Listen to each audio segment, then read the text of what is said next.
कई सालों से भारत में तंबाकू को लेकर जो कहानी हम सुन रहे थे वो काफी अच्छी लग रही थी।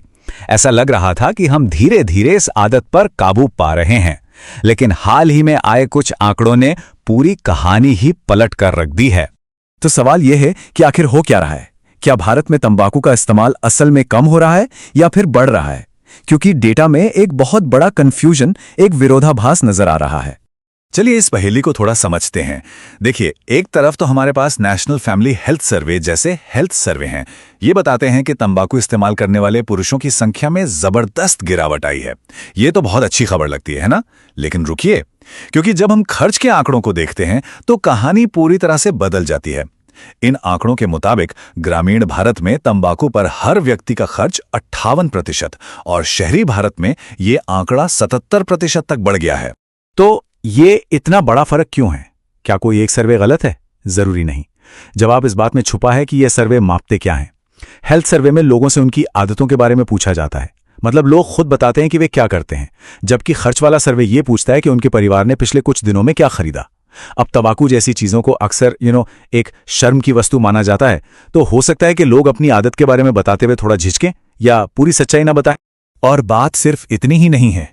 जो नया खर्च वाला सर्वे हुआ है उसे और सटीक बनाने के लिए कई बड़े सुधार भी किए गए। सोचिए, सर्वे करने वाले अब एक घर में 3-3 बार जा रहे थे। डेटा कागज पर नहीं बल्कि सीधे टैबलेट पर दर्ज हो रहा था। और सबसे जरूरी बात, आइटम्स की लिस्ट को बढ़ाया गया ताकि धुएं रहित तंबाकू का कोई भी छोटा मोटा प्रकार गिनती से छूट न जाए। तो इसका असली मतलब क्या है? इसका मतलब ये नहीं है कि अचानक से बहुत सारे नए लोग तंबाकू का इस्तेमाल करने लगे हैं, बल्कि इसका मतलब ये है कि हम सालों से, शायद दशकों से इस बात का बहुत गलत अंदाजा लगा रहे थे कि भारतीय परिवार असल में तंबाकू पर कितना पैसा खर्च कर रहे हैं। लेकिन अगर हम थोड़ा और गहराई में जाएं, तो इस जबरदस्त खर्च के पीछे कौन सा एक प्रोडक्ट है, इसका जवाब सच में हैरान करने वाला है। यह है गुटखा। ग्रामीण परिवारों में इसकी खपत पिछले 12 सालों में, सोचिए, 6 गुना बढ़ गई है। और सबसे अजीब बात क्या है, गुटखा 2012 से आधिकारिक तौर पर बैन है। आज ग्रामीण भारत में तंबाकू पर होने वाले कुल खर्च का लगभग 30% हिस्सा अकेले गुटखा का है। ये मूल्य के हिसाब से सबसे बड़ा तंबाकू उत्पाद बन गया है, एक बैन किया हुआ प्रोडक्ट। तो सवाल उठता है कि एक बैन प्रोडक्ट इतनी बड़ी ग्रोथ कैसे कर सकता है? इसका जवाब एक बहुत ही चालाक और चिंताजनक लूप होल में है। देखिए, 2012 में बैन लगा था पहले से मिक्स किए हुए गुटखा पर। तो कंपनियों ने क्या किया? उन्होंने 2 अलग अलग पाउच बेचने शुरू कर दिए, एक में पान मसाला, दूसरे में सादा तंबाकू। लोग दोनों को खरीदते हैं और खुद मिला लेते हैं, बन गया गुटखा। सुप्रीम कोर्ट ने 2016 में इस ट्विन सैशे वाली चालाकी को पकड़ा भी था, लेकिन यह आज भी खुलेआम चल रहा है। और अगर ये काफी नहीं था तो हमारे टैक्स सिस्टम की एक कमी ने इस समस्या को और भी बड़ा बना दिया। नियम ये था कि 10 ग्राम से कम के छोटे पाउचों पर रिटेल प्राइस यानी बिक्री मूल्य घोषित करना जरूरी नहीं था। अब सोचिए, अगर कोई कीमत ही घोषित नहीं है तो उस पर टैक्स की गणना कैसे होगी? कोई आधार ही नहीं बचा। गुटखा की ये कहानी तो वाकई में अविश्वसनीय है, लेकिन ये पूरी तस्वीर का सिर्फ एक हिस्सा है। चलिए अब देखते हैं कि भारत में तंबाकू की आदतें और किस तरह से बदल रही हैं और इसका हमारे समाज पर क्या असर पड़ रहा है। यहां तस्वीर और भी पेचीदा हो जाती है। जहां एक तरफ गुटखा का इस्तेमाल आसमान छू रहा है, वहीं पारंपरिक बीड़ी की खपत, खासकर ग्रामीण भारत में, कम हो रही है। और दूसरी तरफ शहरी भारत में अमीर परिवारों के बीच सिगरेट का चलन दुगने से भी ज्यादा हो गया है। और ये एक दिल तोड़ने वाली सच्चाई है।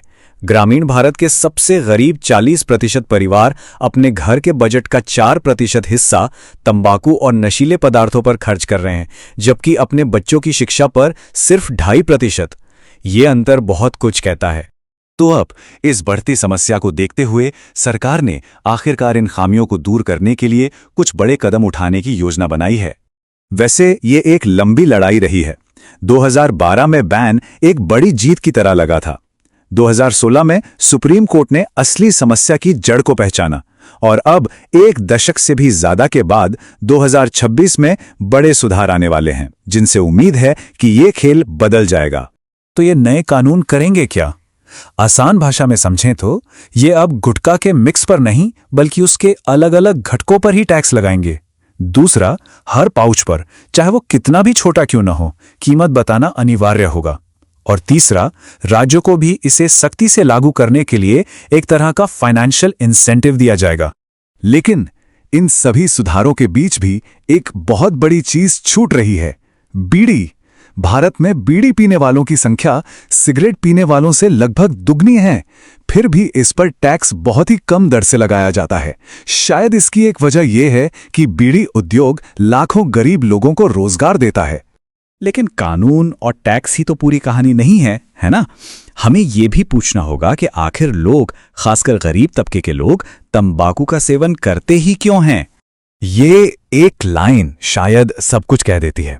एक दिहाड़ी मजदूर के लिए वो 5 रुपए का गुटखा पैकेट सिर्फ एक नशा नहीं है, ये उसकी भूख को दबाने, थकान मिटाने और एक मुश्किल लंबे दिन को किसी तरह गुजारने का एक जरिया है।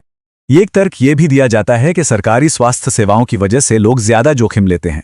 मतलब उन्हें लगता है कि बीमार पड़े तो मुफ्त इलाज हो ही जाएगा। लेकिन ये सोचना कि कोई मजदूर आज ज्यादा गुटखा इसलिए खा रहा है क्योंकि उसे भविष्य में मुफ्त कैंसर के इलाज की उम्मीद है, ये थोड़ा दूर की कौड़ी लगती है। असली वजहें कहीं ज्यादा गहरी और जमीनी हैं। और आखिर में बात पैसों पर आती है, और ये आंकड़े चौंकाने वाले हैं। सरकार तंबाकू से कमाए गए हर 100 रुपए के टैक्स के बदले में हमारा समाज स्वास्थ्य सेवाओं और प्रोडक्टिविटी के नुकसान के तौर पर 86 रुपए का खर्च उठाता है। मतलब कमाई और लागत लगभग बराबर है।